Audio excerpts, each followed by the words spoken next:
અમરેલી જિલ્લા ખાતે ઊંડામાં ઊંડા ડેમ ખાતે જેની ઓળખ થાય છે એવા ખોડિયાર સિંચાઈ યોજનામાં ઉપરવાસ વરસાદના લીધે ડેમની ફૂલ સપાટીમાં 45 ફૂટ નવા નીરની આવક થઈ છે। 75 ફૂટ ઊંડાઈ ધરાવતો આ ડેમ હાલ હજુ પણ 30 ફૂટ ઉપરાંત ભરાવાનો બાકી છે। ધારી તાલુકા તેમજ આજુબાજુના 44 ગામોને પીવાના પાણી તરીકે જેનો ઉપયોગ થાય છે તે ડેમમાં 45 ફૂટ ઉપર પાણી આવતા લોકોમાં ખુશીનો માહોલ જોવા મળેલ છે। અગાઉ આ ડેમના મેન રેડિયલના નવા દરવાજા બદલવાનું કામ હોવાથી ડેમને સંપૂર્ણપણે ખાલી કરવામાં આવ્યો હતો, જેથી આ જ ખોડિયાર ડેમ એકદમ ખાલી અવસ્થામાં જોવામાં આવતો, પરંતુ ચોમાસાના આગમન થતાં જ ઉપરવાસના વરસાદના લીધે પૂર આવતા ડેમ આજે 45 થી 47 ફૂટ જેટલો ભરાઈ ગયો છે।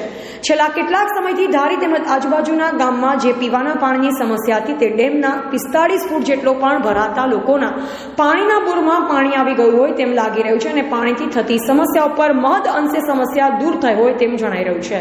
એવા પ્રતાપભાઈ વાળા, ધારી, અમરેલી। છેલ્લા 3-4 દિવસથી અંદર ધારી અને ગીરગાંઠાની આજુબાજુની અંદર સારો વરસાદ થતા ખોડિયાર ડેમની અંદર સારા નીરની આવક થઈ ઘોડાપુર આવેલા છે। લોકોની અંદર બહુ અવિરત ખુશી છે। જે અત્યારે પાણી પીવાની તંગી હતી એની અંદર લોકોને રાહત મળશે અને ખોડિયાર ડેમ જો ઓવરફ્લો થશે તો લોકોની અંદર અનેરો ઉત્સાહ અને ખુશીનો માહોલ જોવા મળશે। અમારો ધારી ખોડિયાર ડેમ છે એ અમારા આજુબાજુના 60 થી 70 ગામડાનો જીવાદોરી સમાન છે, જે ખેડૂતો માટે બહુ ખુશીની વાત છે। અને ગીરના વિસ્તારના ગામડામાં જે પુષ્કળ પ્રમાણમાં પાણી આવ્યું છે એના લીધે ખોડિયાર ડેમની સપાટીમાં વધારો થયો છે અને બીજા નંબરે જે કાપ કાઢ્યો છે એના લીધે પાણીનો સંગ્રહ પણ 20-25% આ વર્ષે વધારે થશે।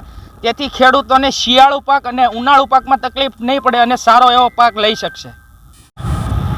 ખોડિયાર ડેમમાં પાણી સારું આવ્યું છે અને પાણીને આવક થતાં અમારે ખુશી છે કે અમારે જે ધાર જે ખાલી થઈ ગયા હતા એ બધા પાછા પાણી આવી ગયા છે એમાં અને વાવણી સારી થઈ ગઈ છે।